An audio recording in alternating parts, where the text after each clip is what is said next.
On today's episode of the Locked On Eagles podcast, the Twitter Tuesday edition of the show, I will get into all the rumors, draft, free agency, everything regarding the Philadelphia Eagles, all that and more. Talking Twitter Tuesday here on the Locked On Eagles podcast.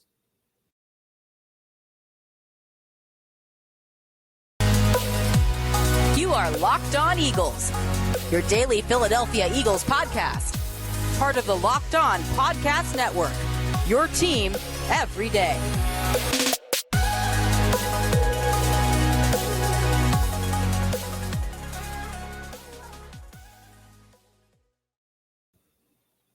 Welcome on in, everybody, to another edition of the Locked On Eagles podcast. And thank you for making the Locked On Eagles podcast your first listen each and every day. It is the most enjoyable half hour talking Philadelphia Eagles football for free 5 days a week here on the Locked On Podcast Network. And as I said on the intro, today is Twitter Tuesday. And what sparked this idea for me is that we have a Locked On host chat on Twitter, and we always throw out crazy ideas. We're in the midst of our ultimate mock draft for 2022. We did that last year, the year before that. This is our fourth year that Lou and I have done it. It will be coming towards the end of the month, closer to the draft, so probably at the end of next week. Stay tuned for that. All the hosts make picks in the first round. Those who don't have a first-round pick obviously make their selection when it will be. But the Eagles, us here at the Locked On Eagles podcast, we made the 15th and 18th overall selection, so you should definitely go check that out. But on today's show, as I said, it is Twitter Tuesday. Going back to the conversation on our Locked On chat, Brian Peacock, host of the Locked On 49ers podcast, along with Eric Crocker, brought up this discussion, and rightfully so, with what's going on in the news regarding Deebo Samuel. And he said, what would you willingly give up, being a fair offer, to acquire Deebo Samuel? And he put that out to all the hosts of any team. And obviously me and Lou right away jumped at the opportunity, because this is a situation that we have talked about in regards to other players. And to piggyback off of this, Corbin Smith, host of the Locked On Seahawks show, posed the same question, but in regards to DK Metcalf. And I think these two, Deebo and DK, are a very great discussion and a very good example to look at of what it would take to acquire that next generation of wide receiver. Because if you go back 2 to 3 years, there was that offseason where DeAndre Hopkins gets traded for a second-round pick and David Johnson. Stephon Diggs goes to Buffalo for a first-round pick and then some. Now, once those guys got their next deal, Stephon Diggs, rightfully so, got his money there in Buffalo just a few weeks ago. Now it's on to the next group of young players, the next stars of this league. DK and Deebo are right on the precipice, if not already there, of being bona fide stars in the National Football League. The marketing speaks for itself. You just have to say DK or Deebo. How easy is that? You don't have to say, oh, that's Brad Johnson, right? Like, no, these guys have a one-name type of deal like Madonna. The NFL loves players like this, and teams love to acquire players like this at show-stopping positions that the Eagles rightfully need. They have Devontae Smith, right? They have Quez Watkins, who we know he has the upside to be a capable number 2 in spots, but ideally you want him at that third wide receiver position. In this draft, do you go in thinking, I can land one of those top guys, but now without that second first-round pick, I don't know if we will be able to, and maybe we have to put assets elsewhere. So for me, that's really where the conversation starts. If you had that additional first-round pick, would you be more inclined to make a move like this? And if not, are you okay with willingly moving probably number 19, probably, I would say, a third-round pick this year, potentially a second-round next year, maybe even an additional third-round pick next year. And then on top of that, having to pay these two guys, who neither of which have that fifth-year option, both being second-round selections, are you willing to go out and do that? I said I would give up 19. I would give up a 2 next year. But beyond that, what a team like that would really want, I believe, is at least a 1, probably a 2 this year, at least 2 3s, maybe a 3, and then a bunch of later round picks. But then the contract is the big holdup for me. It's probably a big holdup for a lot of people. Then I take a step back and I say, okay, I don't know if I'm willing to give up the assets. Step number 2, am I willing to put pen to paper for said player? Well, you do have the luxury having a young core of wide receivers, having a quarterback who's still on his rookie contract as of now. We don't know what's going to happen in the future. They're probably going to have to pay Jalen Hurts if he does continue to prove his worth here in Philadelphia, continues to take the reins. And if not, they'll be back on a rookie contract after that. But looking at the wide receiver room alone, you have some money there that you can allot to other groups on this team currently. You look at Darius Slay's contract, you look at the defensive line. But in 2 years, when you have to pay Devontae Smith, when you might have to give Quez Watkins that wide receiver 2 money that's been going around, and in 2 years, it'll probably be much greater. Are you willing to add another big contract to that room? Or would you rather take 19, invest it into a wide receiver in the first round that you have your eyes on? Or would you want to just use it on what you would expect to be the best player available, which both Lou and I agree would probably be a defensive lineman or somebody in the defensive secondary? It is a lot to process, especially to acquire a player like this. It's not at the caliber of a Russell Wilson deal where there's multiple first-round picks being given up, but these are elite players.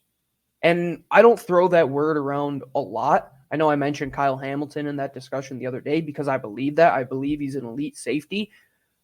But these guys have proved their worth in the NFL. They're going to get elite money. Whether it's in Seattle, whether it's in San Francisco, whether they do make a trade somewhere else. But the team that's going to acquire them isn't going to let it happen for free from wherever they are leaving. These guys are not going to hit free agency. They're going to be dealt or they're going to be signed. And you look at a player like Stephon Diggs, perfect example of that. In Minnesota, they weren't going to sign him back to that extension that he wanted. Okay, they didn't let him walk for free. Boom, they acquire a first-round pick. They acquire more on top of that. That's what a team that is willing to move one of these players is thinking. I'm going to go and use that pick now to replace Debo or DK. But if you're the team acquiring them, do you now have the luxury to maybe move up in the draft a little bit because you want to go target your guy now that you already got your wide receiver? And for the Philadelphia Eagles, I think that's a realistic question to ask. Now, what would I do? Personally, I call both of those teams. I see what the cost is. We at least know a little bit of the cost on DK Metcalf. We know that the Jets offered up that 10th pick for him, 10th overall in this first round of this 2022 class. Could the Eagles up that? That I don't know. And Debo, with his versatility, I could see him going for a little bit more. I would say probably DK would get 92% of what Debo would get in my mind. I don't think there's a big stretch, but the versatility of Debo to put him in the backfield does open up, okay, I can play multiple positions. Much like if you have a top safety, yeah, I can play corner, I can play safety, I can play a little linebacker. I have leverage now to put that into my contract because I do so many things. And like a top quarterback like Josh Allen, who, I mean, for quite some time, he was the leading rusher there in Buffalo, and rightfully so. He's a top-notch player. You have to pay top players. So that's what it would cost to go and get one. You missed out back in 2019 on both of these guys. You got JJ. You drafted Jalen Reagor after that. You got Devontae Smith, and you got Quez Watkins. But where is the next foot to drop? What is the next step in this wide receiver room? Because it's not done yet. Philadelphia Eagles have some questions to answer there, and I think they could answer a big question by acquiring one of these two guys. Do I spend the money? I'm a gambling man here at the Locked On Eagles podcast, so I might go and make a move like that and talk about gambling before we get back to our next topic here on Twitter Tuesday. Bet Online just happens to be sponsoring us here at the Locked On Eagles podcast. And did you also know that betonline.net is the official sports book of not only the Locked On Eagles podcast, but the entire Locked On podcast network? So when I pull up my phone, I put some bets in on the weekend. I got Champions League. I got Man City to root for tomorrow. You know I'm betting with my heart. You know I'm betting blue, and I'm betting Man City on betonline.net, the official sports book of the Locked On Eagles podcast and the entire Locked On podcast network. As I said, it has an easy-to-use interface. You can make incredible player props. And when I say make, I mean you go in there, pick what you want, pick the over or under for whatever category. The NBA playoffs is starting. Hey, go in there. Can't bet LeBron James this go around. But if you want to bet one of the play-in games, bet the first round that's coming up in a few days. You want to bet if Austin Matthews in the NHL will hit 70 goals. You can do all that and more at betonline.net. Go on your phone or your laptop today and go to betonline.net and make sure you put in your bets responsibly. Thank you for betonline.net being the official sportsbook of the Locked On Eagles and Locked On Podcast Network. Welcome on back, everybody, to this second segment here on this Twitter Tuesday edition of the Locked On Eagles podcast. I'm Gino Camilleri, your host, as always, joining you on this Twitter Tuesday edition, taking your thoughts, taking some time to read what the listeners are thinking, read what the rumors are out about the Philadelphia Eagles, talk about some of the scenarios like I did in segment 1 that have been brought up here in the landscape of the NFL. But right now, we're getting to the fans. We're reading some questions from our fans here on the Locked On Eagles podcast. Make sure to follow us on Twitter at Locked On Birds. That's where all the questions are being asked. You can always tweet me at GC24_football. Tweet Lou at DiBiase LOE. But for right now, we're going to start off with our friend at Mr. Fila Sports. Is drafting Jamison Williams, this is a great question, is drafting Jamison Williams, who is coming off of an injury, a riskier move than taking a player like Chris Olave or Garrett Wilson, who did not have such an injury? This is a staple question in every scouting room. When you come into scouting and you learn about what it takes to figure out who a player is, you basically become an FBI detective and learn behind the scenes of who these players are. With the medical stuff, we will never have any idea, us as fans, us as media, of what truly goes on in those discussions between front offices, between the medical departments in these universities, especially a school as big as Alabama. Is Jamison Williams a bigger risk? In some sense. Is taking Chris Olave and Garrett Wilson, who also had Smith and Jigba there, a trio of guys, where Jamison Williams really took the crown and ran at Alabama, had John Mechie, didn't really live up to who many thought he could be. It was just him in that offense for a while. Then he got injured. Do you take the playmaking ability, the raw athleticism, the speed on tape, and risk it on an injury? Here in Philadelphia, we know as well as anybody was Sidney Jones, my favorite draft prospect in the last 5 years.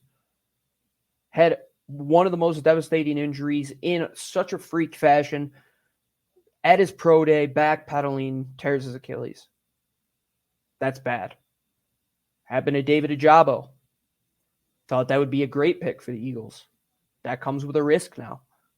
Anytime there's an injury, anytime a guy is off the field for a reason that has to do with personal reasons, anything outside of that is an issue. If they're suspended, if they have a concussion, if they're injured in one way or another, if they did something in the classroom, anything outside of personal issues, personal health, your mental health, taking care of bereavement, there should be no excuse of why you're off the field, because the best availability is reliability.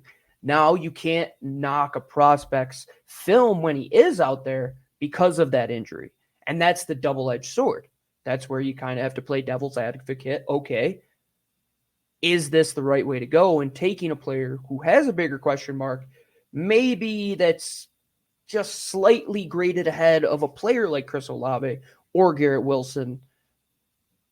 That's what happens when Darius Hayward-Bays are selected. I mean, this has happened time and time again where teams fall in love with the prospect and then they throw out the window everything else and they just fall in love with their guy. Like, I could see Drake London and the Jets being like a match made in heaven, and they fall in love with their guy, and then a team gets Jamison Williams where Deebo Samuel and DK Metcalf were drafted. So now you're left with that question. And to me, I take Garrett Wilson, I take Chris Olave, and then I take Jamison Williams. I'm a big fan of Olave's route running. I'm a big fan of Garrett Wilson and his story and bringing him back to Philadelphia and his ability on the field. And then Jamison Williams is probably going to be a game wrecker. But I see a lot of what Devontae can do in Jamison Williams outside of the pure game-breaking speed down the field. Can you get some of that out of Quez Watkins? Could you get some of that out of somebody that you acquire? I believe you could. And you could probably go the safer route, taking Olave, taking Garrett Wilson. Treylon Burks is your cup of tea. I think this wide receiver group is going to be very, very intriguing to see how the board falls. I think there could be a vast amount of guys, maybe 5 to 6 different players that are the first wide receiver taken. Just going to be how things shake out. I don't think Jamison Williams would be a prime pick to be at 15 or 18. Maybe in round 2 they take that selection. He was a top 30 visit for the team. We will see. On to the next question. So thank you for that, Mr. Fila Sports. This comes from Anthony Ricciuti at Reshoots, Richoots, on Twitter. Gut feeling at 15 or a move up. I believe they go after Jordan Davis in that situation. Feels like he's their guy. It really does seem that way, in my opinion. I thank you for that question. Big time listener, Anthony Ricciuti here on the Locked On Eagles podcast. We thank all the listeners here. Jordan Davis, once David Ojabo suffered his injury, kind of turned into the guy that the Eagles were looking at. Kind of turned to the guy that all the rumors were around, and the Eagles were privately working this guy out. And sometimes smoke doesn't lead to fire in this case, and I'm going to talk about top 30 visits here in the last segment. But Jordan Davis fits exactly the type of position that they've been looking for in the last couple drafts. If you look at that famous clip between Tom Donahoe and Howie Roseman when they picked Milton Williams, the reason why Donahoe was so upset was because he wanted a player that could two-gap and play from that nose tech position, play over the center, and allow your linebackers to open things up from the back end, getting in those gaps, while at the same time having the ability to pass rush. Now they tried that with Fletcher Cox. They tried that with Javon Hargrave. They don't have that player in the building. Jordan Davis would fill a short-term need, getting that position for Jonathan Gannon, as well as a long-term need, replacing Fletcher Cox, potentially replacing Javon Hargrave. I mean, he has to get extended in the next year. Are you going to pay him on top of Milton Williams, on top of Josh Sweat, who you just paid, on top of Hassan Reddick? The list goes on and on. There's only so many dollars. Cap space only stretches so far. So that's a scenario that Jordan Davis, he doesn't really fill the biggest hole, but he fills a proactive need. And I believe he would be that guy, especially because Baltimore is sitting there at 14. And you talk about players that fit that exact mold of what Baltimore likes to do at that style and at that position. Jordan Davis has Baltimore written all over him. So you would probably have to get up in front of them. Where Washington, Minnesota, they're more of an even front style landscape. You'd probably have to get ahead of Baltimore. That's why if you move up, I think Jordan Davis is the guy. If you sit at 15 and he's there, I believe he is the pick as well. Because Howie Roseman, he doesn't always play with his cards as close to his chest as he should. And that leaves him in situations where Brandon Cooks gets picked ahead of him. But let's hope that doesn't happen with a guy like Jordan Davis. So I thank you for that question. Our last question comes from at DiBiase, DeBassi? No, DiBiase, this is from Lou, of course. I had to bust his chops a little bit. He asked me this question. Who would I feel comfortable with taking higher than maybe the media or maybe some scouts have in their favor? I think Christian Watkins is in that category for myself. I don't know how high I take him in terms of if he's in Philadelphia's range. I believe he's a first-round pick when it's all said and done. I look at a guy like Lewis Cine.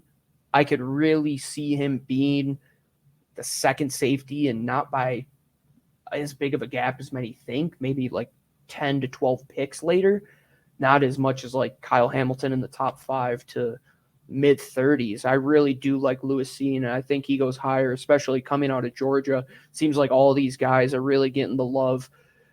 I think Nakobe Dean as well, he's kind of started to fall back in some of these mock drafts, but I believe his ability to cover sideline to sideline is a team that, for a team like Pittsburgh, I should say, that covets a player like that. Like they missed out on Devin Bush, who, well, they got him, but unfortunately didn't turn into the player they expected. They love a player like that could cover sideline to sideline, cover the flat, the curl hook routes in the middle. Nakobe Dean, I think, could be picked a lot higher if they don't get their quarterback in Pittsburgh. They love picking linebackers. Outside of that, I mean, I'm okay taking most of the defensive linemen early. Like maybe you fall in love with Boye Mafe. I know Daniel Jeremiah has mocked him in the first round a couple times, and he just put a comp on him, which I thought was perfect. Kwity Paye. If you like the flavor of tea of Kwity Paye, you'll probably like the flavor of tea of Boye Mafe. Didn't expect that to rhyme, but it did. And I think edge rushers will go a lot higher than we expect. I think some wide receivers, maybe like George Pickens, not personally that I enjoy his tape, but I believe he'll go higher. And cornerbacks, I could probably say, I don't know. I mean, that's a group where I think like Trent McDuffie could probably go like 10 overall, and I wouldn't be shocked, or like 11 overall, and I wouldn't be too, my eyebrows wouldn't perk up too much. I'd be like, okay, that's on par with how things fell. Because when you look at past drafts, and I look at like CJ Henderson, for example, that class, like those cornerbacks fell way sooner than many expected. So I believe corner, edge rusher, wide receiver, the 3 areas where I expect more guys that weren't in first round mock drafts of the media, of scouts, to be up a little bit more.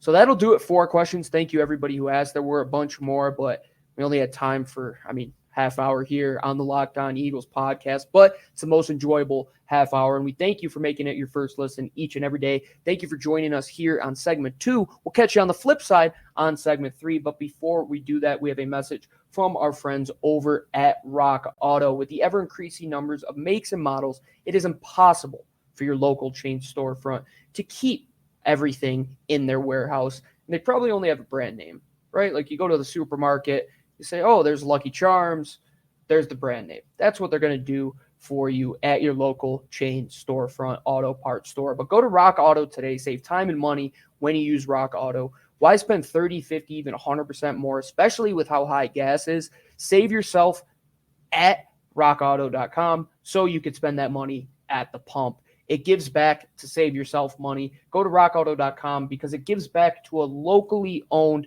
family environment there at Rock Auto. It's serving do-it-yourselfers from a family business. My father owned a small business, so I love family-owned business. It's been around for over 20 years. Go explore their easy-to-use website today. Find the solution to your auto parts needs. Go to their rockauto.com webpage and write in there, how did you hear about us box? And write Locked On so they know that we sent you. Amazing selection, reliably low prices, all the parts your car will ever need. rockauto.com. All right, everybody, welcome on back to Twitter Tuesday, wrapping up the show here on the Locked On Eagles podcast, part of the Locked On Podcast Network. And we thank you for making the Locked On Eagles podcast your first listen each and every day. And we have exciting news here on the Locked On Podcast Network. Big announcement. Starting Thursday, April 28th, the day of the draft, tune in to Locked On NFL Draft's live coverage of the 2022 NFL Draft all 3 days for real-time updates from local hosts like myself, like Lou DiBiase, all of the hosts around the NFL, Locked On Mock Draft, and all of the hosts on the network will be there. It's going to be hosted by Brian Peacock and former scout Matt Williamson of the Peacock and Williamson Show leading up to the first pick. Make sure you check it out. Locked On NFL Draft live on the Locked On NFL Draft YouTube page, Odyssey NFL Mock Draft, Odyssey and Locked On NFL Draft podcast feeds will have that as well. It is April 28th at 7 Eastern, April 29th at 6:30 Eastern, April 30th at 11:30 a.m. And then the Odyssey NFL Mock Draft will be running from April 18th through the 22nd, and it will finish on the 25th as we take you into draft weekend. And this show has been taking you into the draft for the last 4 years. And one big part of the draft that I don't think we talk about too much, because I don't know how big of a part it really plays in determining who teams are interested in anymore, but it really does answer a lot of questions behind the scenes for somebody like myself who is interested in the scouting aspect. A lot of that medical questions, like a Jamison Williams, for example. A lot of off-field concerns will be answered at top 30 visits. So what is the top 30 visit? It's easy. You got 30 names. You put them out there into the NFL. Say, I want this individual. Say it's Kayvon Thibodeau to visit. He will be number 1. Then you go number 2, 3, 4 until you get to 30. You have 30 visits of players in this draft who can come into your building, work out privately for you. And the Eagles, and thank you to Jimmy Kempski over at the Philly Voice, he has been tracking this. They have had around 15 guys come through their doors so far. I'm going to go through that list real quick. Offensive lineman Kenyon Green. You have wide receiver Jamison Williams, wide receiver George Pickens, a whole bunch of defensive linemen. Arnold Ebiketie, D'Angelo Malone, Kayvon Thibodeau, Perion Winfrey, Devontae Wyatt, Jordan Davis at defensive back. They had Andrew Booth, Marcus Jones, and Sauce Gardner at quarterback. They had Matt Corral and Tyler Smith also from the offensive line. So about 15 names have already come through the doors in Philadelphia. Pro Football Network also reported today that George Karlaftis worked out privately for the Philadelphia Eagles. So news is coming out rather quickly as we approach 2 weeks until the draft. But these top 30 visits, what they do, and like I said on the intro of this, is they really help out the owners, the executives, find out those final questions that they have to have answered. Is this a guy a fit for our city? Could he do well here in Philadelphia? Denzel Mims infamously said that Philadelphia was a dirty city. So we ended up with Jalen Reagor. But all in all, what these do is they allow you to get more insight on a prospect.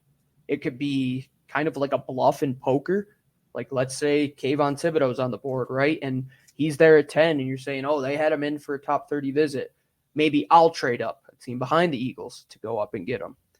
It could be used for that. Or it could just be a straight up, yeah, we like this guy. We want as much exposure to him as possible. We're going to bring him in for a top 30 visit. That happens as well. That happens a lot in Dallas. When you look at their track record of top 30 visits to who they have drafted, it's kind of aligned very similarly. Philadelphia, not so much, but it is one of those things to keep an eye on. So when you look back after the draft is over, you could say, okay, that's where the dots connected. Let's say they draft Kenyon Green they trade up into the second round from 51 and they grab him at like 36, let's say. Yeah, that makes a lot of sense. They found out as much as they needed on this guy. Comes to find out he was a great character, measurables all checked out, medicals all checked out, and you really wanted to go get this guy. That's where you connect the dots. But at the end of the day, they might not pick a single one of these players, but they had to do enough homework to say, okay, I'm ready to take the test.